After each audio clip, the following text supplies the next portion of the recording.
Muy buenos días, hermanos. El día de hoy vamos a continuar meditando sobre el Salmo 119, que es la canción por excelencia a la palabra de Dios. Todo el capítulo, desde el versículo 1 hasta el 176. Pero, sin embargo, la estrofa que vamos a ver hoy, que se titula Lamed, eleva la alabanza a la palabra de Dios a nuevas alturas. La palabra de Dios sabemos que es eterna y no conoce límites. La autoridad de la palabra está establecida en el cielo. Por tanto, su autoridad también debe establecerse en la tierra. Vamos lo que dice. Para siempre, oh Jehová, permanece tu palabra en los cielos. De generación en generación es tu fidelidad. Tú afirmaste la tierra y subsiste. Por tu ordenación subsisten todas las cosas hasta hoy, pues todas ellas te sirven. Si tu ley no hubiese sido mi delicia, ya en mi aflicción hubiera perecido. Nunca jamás me olvidaré de tus mandamientos, porque con ellos me has vivificado. Tuyo soy yo, sálvame, porque he buscado tus mandamientos. Los impíos me han aguardado para destruirme, mas yo consideraré tus testimonios. A toda perfección he visto fin, amplio sobremanera es tu mandamiento. Amén. Hasta ahí la lectura de la palabra de Dios. La palabra de Dios es poderosa y es perfecta, porque es eterna. En Isaías 40, capítulo 40, versículo 8, dice, sécase la hierba, marchítase la flor, mas la palabra de Dios nuestro permanece para siempre. En los primeros versos de la estrofa Lamed que vamos a ver hoy, el salmista comienza con una fuerte afirmación de la naturaleza eterna y permanente de la palabra de Dios. Esto simplemente es el reflejo de la naturaleza y del carácter de nuestro Dios, algo que también vemos en su creación. En los actos de nuestro Dios hay permanencia. Servimos a un Dios en quien se puede confiar, hoy y para siempre, a lo largo de todas las generaciones. La Biblia no es antigua, ni es moderna, sino que es eterna. En el versículo 89, donde inicia esta estrofa, el compositor declara, para siempre, oh Jehová, permanece tu palabra en los cielos. Usa la palabra permanece. La palabra de Dios tiene esa cualidad, es eterna, nunca cambiará. Es segura, está sentada en la naturaleza eterna y permanente de Dios. Su naturaleza perdurable no podría ser más segura y más cierta. Podemos confiar en ella hoy, mañana y siempre. El salmista conecta esta naturaleza eterna de la palabra de Dios con la fidelidad de Dios. Dice que perdura a través de las generaciones. Literalmente dice de generación en generación. A lo largo de todas las generaciones perdura. Luego hace una conexión adicional con la creación, algo que Dios trajo a la existencia por su mera palabra. La obra de Dios es confiable porque Dios es confiable. La permanencia de la tierra que Él creó es un emblema, es garantía de la fidelidad de Dios. Dios creó todas las cosas por su palabra y también por su palabra Él sustenta todas las cosas. Recuerden, hermanos, Colosenses 1, versículos 16 y 17, que nos da un comentario muy apropiado sobre este versículo. Dice, porque en Él fueron creadas todas las cosas, las que hay en los cielos, las que hay en la tierra, visibles e invisibles, sean tronos, sean dominios, sean principados, sean potestades, todo fue creado por medio de Él y para Él. Y Él es antes de todas las cosas y todas las cosas en Él subsisten. En el versículo 91 nos refuerza la verdad que ya había dicho en el versículo 90 y luego agrega algo más. La frase por tu ordenación subsisten todas las cosas hasta hoy es paralela a la del versículo anterior que dice afirmaste la tierra y subsiste. Pero no termina en ese paralelismo, sino que agrega pues todas ellas te sirven. Hermosa expresión, porque toda la creación está, hermanos, al servicio de Dios. Toda la creación existe debido a la obediencia a la palabra de Dios. Y toda la creación, por tanto, existe para hacer su voluntad. La palabra de Dios es poderosa y perfecta porque también nos da vida. Dice en el versículo 22, si tu ley no hubiese sido mi delicia, y ya en mi aflicción habría perecido. Las aflicciones, la oposición, el dolor, la persecución, el sufrimiento, son cosas que a menudo los creyentes vamos a experimentar. No nos debería de sorprender esto, son cosas que todos los creyentes podemos esperar.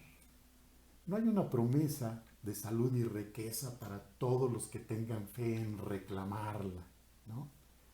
No, eso sería un retrato muy poco realista y falso acerca de la vida cristiana. Simplemente lo podemos ver en la experiencia de Pedro, de Pablo, Santiago, Juan, y tampoco fue la experiencia del Señor Jesús. Cuando lleguen tiempos difíciles, ¿qué es lo que nos va a guiar para responder ante ello, ante esos tiempos difíciles? Al salmista, la palabra de Dios le trajo una sonrisa y una canción a su corazón. El salmista dice que es su delicia, o sea, su felicidad, algo que él meditó, que memorizó y que expresó a través de una canción, a través de un poema. Si la palabra de Dios no hubiese ocupado este lugar en el corazón del salmista, entonces dice que el mismo salmista dice que no habría ninguna duda, seguramente en su aflicción ya habría perecido, esa aflicción habría terminado con él. En el versículo 93, que dice, nunca jamás me olvidaré de tus mandamientos, porque con ellos me has vivificado.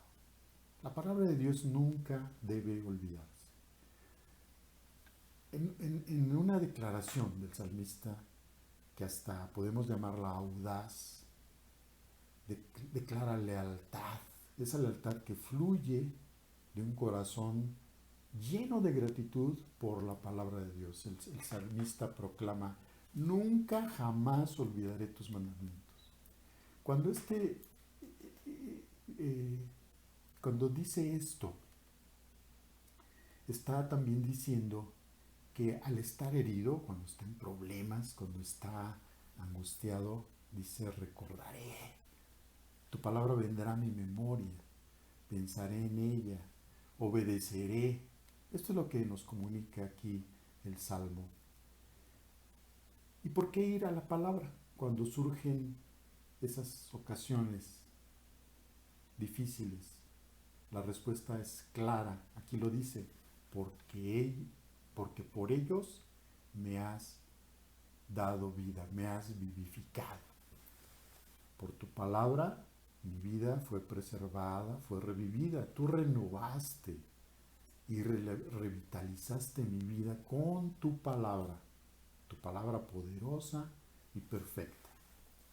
Este tema de ser vivificados con la palabra de Dios es un tema recurrente en el Salmo, pero también debería ser un tema recurrente en nuestras vidas.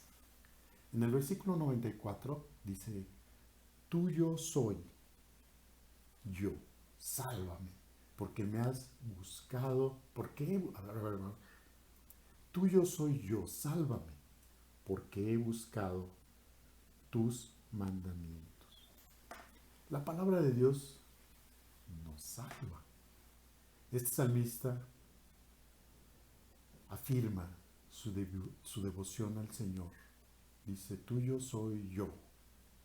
Y esto le da la base o el fundamento para su breve y sencilla oración.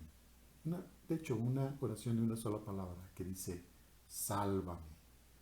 Está claro que el salmista necesita ser salvado de los malvados, que va a mencionar en el siguiente versículo, de los impíos, dice literalmente el compositor.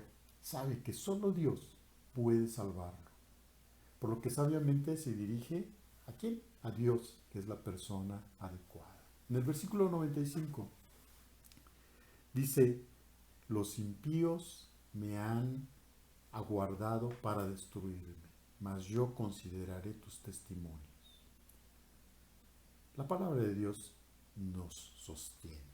En el versículo 25 nos damos cuenta de que esa aflicción que había mencionado en el versículo 92 es por los impíos. Dice, los impíos que me han aguardado, es decir, me acechan para destruirme. El versículo 92, cuando dice que si no es por su palabra, él ya habría perecido, nos está diciendo que esos impíos estuvieron cerca de lograr su objetivo. Sin embargo, cuando recurre a la palabra de Dios, nos damos cuenta que no eran rivales suficientemente fuertes contra la palabra. Aquí la palabra lo describe como los testimonios de Dios. El gran predicador Spurgeon pintaba una imagen hermosa de lo que nos dice este versículo 95. Voy a tratar de repetirla como él la dijo. Los impíos, decía, eran como fieras agazapadas en el camino, o salteadores de caminos que acechan a un viajero indefenso. Pero el salmista siguió su camino sin considerarlos, porque estaba considerando algo mejor. ¿Qué estaba considerando? El testimonio que Dios ha dado a los hijos de los hombres. Él no permitió que la malicia de esos malvados lo quitara de su santo estudio de la palabra divina. En el versículo 96, que es con el que concluye esta estrofa, dice, a toda perfección he visto fin, amplio sobremanera es tu mandamiento. La palabra de Dios es poderosa, es perfecta también, porque no tiene límites. En el versículo 96, donde concluye esta hermosa estrofa, proporciona un buen resumen de toda la estrofa. Dice que aún la creación de Dios tiene sus límites. Todas las perfecciones, dice, que por cierto, de este mundo al cual Dios llamó como su creación, que era bueno, vio que era bueno en gran manera. Pero aun siendo perfecciones, tienen su límite y llegan a un final inevitable. Cuando dice el salmista aquí la frase, he visto fin, nos habla de una observación empírica y hace evidente que estas cosas, que él en su vida todo lo que ha visto termina. En el contexto, esa perfección nos habla de una perfección que tiene fin, que es finita. Pero la palabra de Dios va más allá de esa perfección. La palabra, la frase final de este versículo se encuentra muy en contraste con lo del principio.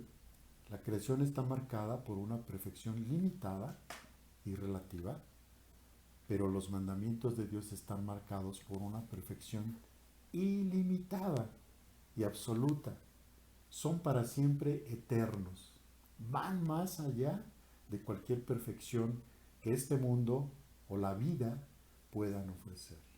En resumen, la estrofa nos afirma la preexistencia, la naturaleza eterna de la palabra de Dios. El Nuevo Testamento afirma la misma verdad, pero lo hace un poco diferente, lo hace a la luz de la encarnación del Verbo, de Cristo Jesús. Dice, recuerdan en Juan 1.1, versículo 1 dice, en el principio era el Verbo, y el Verbo estaba con Dios, y el Verbo era Dios. Y luego en el versículo 14 dice, y aquel verbo se hizo carne y habitó entre nosotros. Tanto la palabra escrita que tenemos, que Dios nos ha dado, como la palabra viva, Cristo Jesús, permanecen para siempre y ambos son eternos. Hermano, esta palabra viva, esta palabra escrita, existieron antes de que comenzara el tiempo y continuará aun cuando este tiempo termine. Les invito, hermanos, a que continúen meditando en la palabra de Dios y que tengan un excelente día.